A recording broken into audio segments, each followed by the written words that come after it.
Hello दोस्तों, नमस्कार। आज हम सीजीएल के द्वारा जो टॉप पोस्ट है उसके बारे में डिस्कस करेंगे कि आपको होम कैडर कैसे अलॉट हो सकता है और अगर आपको जो पोस्ट मिली है क्या उससे भी होम कैडर मिल सकता है आपको, अगर आपकी मेरिट इसके आसपास है। तो सबसे पहले देखते हैं हम, क्योंकि सीजीएल के दौरान क्योंकि सीजीएल के एग्जाम से जो पोस्ट फिल होती हैं, सबसे टॉप पोस्ट वो क्या होती हैं? असिस्टेंट एएसओ होती हैं। और वो एएसओ किस किस में होती हैं? मिनिस्ट्रीज में होती हैं। और मिनिस्ट्रीज सारी कहां होती हैं? दिल्ली में। इसलिए जितनी भी एएसओ पोस्ट हैं सबकी पोस्टिंग कहां होगी? दिल्ली में होगी। अगर आप दिल्ली के आसपास रहना चाहते हैं पूरी सर्विस के दौरान तो आप एएसओ प्राप्त करें। और एएसओ में भी सबसे इंपॉर्टेंट कौन सी है? सेंट्रल सेक्रेटरीट सर्विस, जो केंद्रीय सचिवालय सर्विस है ना वो। और दूसरा मिनिस्ट्री ऑफ एक्सटर्नल अफेयर्स में है, विदेश मंत्रालय में। अच्छा, इनकी जो सर्विस का जो सैलरी होगी वो लगभग 87,000 के आसपास होगी। पे बैंड लेवल 7 की बात कर रहा हूं मैं, जो फर्स्ट लेवल है उसमें। हालांकि एएसओ मिनिस्ट्री ऑफ रेलवे में दिया हुआ है, मिनिस्ट्री ऑफ कॉमर्स में, सब में दिया हुआ है, लेकिन इनके बारे में अभी कोई वैकेंसी नहीं है। तो रेलवे की और बाकी जो मिनिस्ट्री की उसके बारे में कोई इसकी इंफॉर्मेशन नहीं है, वैकेंसी भी नहीं है।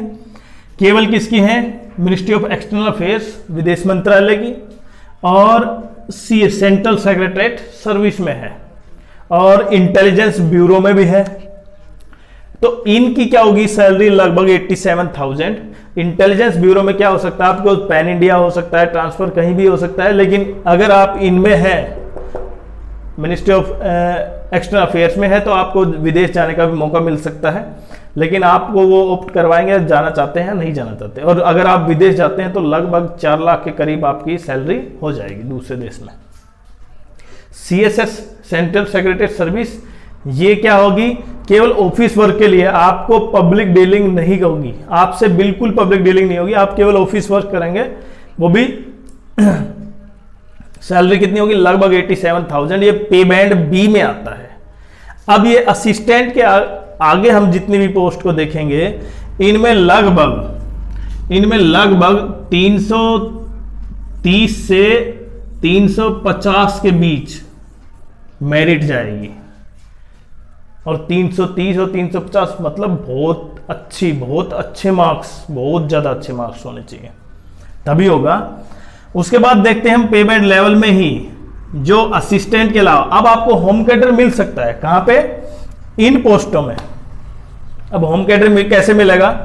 अगर इनकम टैक्स इंस्पेक्टर में आपको लगते हैं, लेकिन ये ग्रेड सी की पोस्ट है। देखो, ये पता नहीं गवर्नमेंट ऑफ इंडिया ने क्या कर रखा है कि ये ग्रेड सी की पोस्ट है, और जबकि सीबीआई सब इंस्पेक्टर है ना, वो ग्रेड बी की पोस्ट है। तो ये डिफरेंस है। हालांकि सैलरी वही है 87,000 के आसपास, लेकिन यहां पे अभी कुछ दिन उससे पहले, बहुत साल पहले जब हम एग्जाम देते थे 2012-13 में, तब क्या होता था? सबसे powerful post income tax inspector की पोस्ट मानी जाती थी। उस पर भी बहुत कम ध्यान देते थे लोग, क्योंकि सबको क्या था? पावर का वो लगता था। लेकिन जैसे जैसे समय आया, अब क्या लोग पढ़े लिखे हो गए, समझदार है, ऐसे कोई नहीं है, क्योंकि ये मानसिक स्थिति थी कि पता नहीं इनकम टैक्स इंस्पेक्टर में कितने पावरफुल वो होते हैं। अब क्या हो गया? एएसओ पे चले गए सब, इसलिए एएसओ में ज्यादा जबरदस्त कंपटीशन हो गया। तीसरा देखें, एक्साइज इंस्पेक्टर, इसकी पोस्ट तो हमेशा ही बहुत ज्यादा है। अब की बार भी कितनी है? लगभग 2600 के आसपास पोस्ट है। तभी आप देखेंगे कि जितने भी अच्छे पढ़ाने वाले टीचर हैं वो कहां पे हैं? एक्साइज इंस्पेक्टर बनने लगे हुए हैं। क्यों? क्योंकि इसमें पोस्ट ही बहुत ज्यादा है। इसलिए पोस्ट ज्यादा होगी तो ज्यादा फिल होगा, और ज्यादा फिल होगा तो आपके सामने दिखाई दे रहा है आपको यूट्यूब पे भी या कहीं भी इंस्पेक्टर पोस्ट ज्यादा रहती हैं। हर बार। प्रिवेंटिंग, अच्छा एक्साइज इंस्पेक्टर में देखो इसमें दो होती है, कस्टम और सेंट्रल एक्साइज। अब कस्टम के लिए कहां पे आपको एयरपोर्ट पे होगा या यहाँ पे जो शिप जहाँ पे वो होते हैं बंदरगाह पे उन पे होगा, या एक्साइज में, एक्साइज डिपार्टमेंट होता है सेंट्रल गवर्नमेंट का, उसमें हो गया। तो इनमें क्या है, आप अभी पहले क्या था 2012-10 में पहले होम कैडर पहले फिल हो जाता था कि आप कौन सा लेना चाहते हैं प्रेफरेंस के दौरान, और अगर आपको प्रेफरेंस नहीं मिलता था या वो कैडर नहीं मिलता था, क्या करते थे, ज्वाइनिंग ही नहीं करते थे।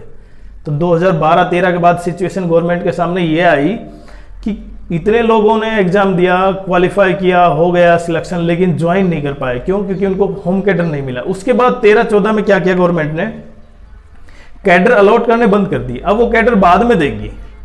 इससे क्या होगा, पहले ज्वाइन करेगा, ज्वाइन करने के बाद उनमें से हो सकता है 10% चले जाएं, लेकिन 90% तो रुकेंगे। इसीलिए पॉलिसी लगाई। अब प्रिवेंटिंग ऑफिसर ये भी कहाँ होता है, डॉकयार्ड में, जहाँ पे शिप वगैरह होते हैं। तो इसकी भी पोस्टिंग कहाँ होगी, लगभग कोस्टल एरिया में। इंस्पेक्टर एग्जामिनर में वही है, ये दोनों सेम है। अच्छा, इसकी लगभग पोस्ट 120 के आसपास है, और इनकम टैक्स की लगभग 400 पोस्ट है अब की बार। असिस्टेंट एनफोर्समेंट, ये थोड़ा सा क्या है, क्योंकि जब से सरकार आई है इसमें थोड़ा सा काम ज़्यादा करने लग गए हैं। एनफोर्समेंट डायरेक्टरेट जो ईडी काम कर रही है उसके अंडर आता है इंस्पेक्टर, और इसका भी पैन इंडिया है सर्विस।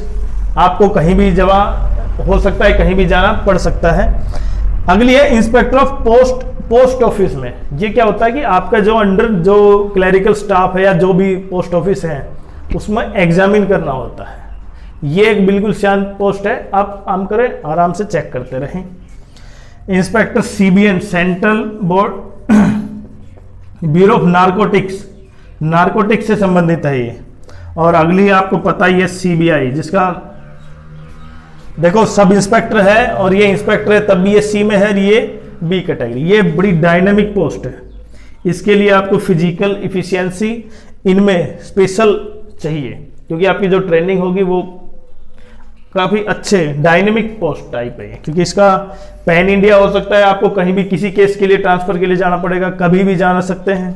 इसलिए अगर जिनको लगता है कि लाइफ में क्या हो, एक्टिवेशन हमेशा बना रहे, तो सीबीआई ज्वाइन कीजिए आप।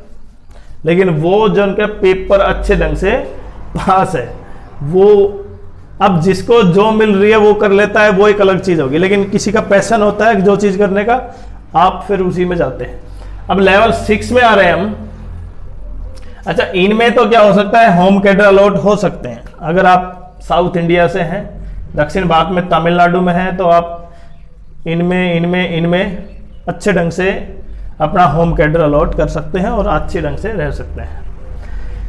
ये है divisional accountant, SI NIA, NIA का पता है नेशनल इन्वेस्टिगेशन एजेंसी, और SI NCB national crime bureau, ऐसा कुछ ये है इनमें। और ये है जेएसओ जूनियर स्टैटिकल ऑफिसर, जिसमें क्या चाहिए, इकोनॉमिक्स या स्टैटिक्स आपके पास ग्रेजुएशन में चाहिए, और वो होता है मिनिस्ट्री ऑफ स्टैटिक्स में। ये क्या काम क्या है, इसी तरह का है।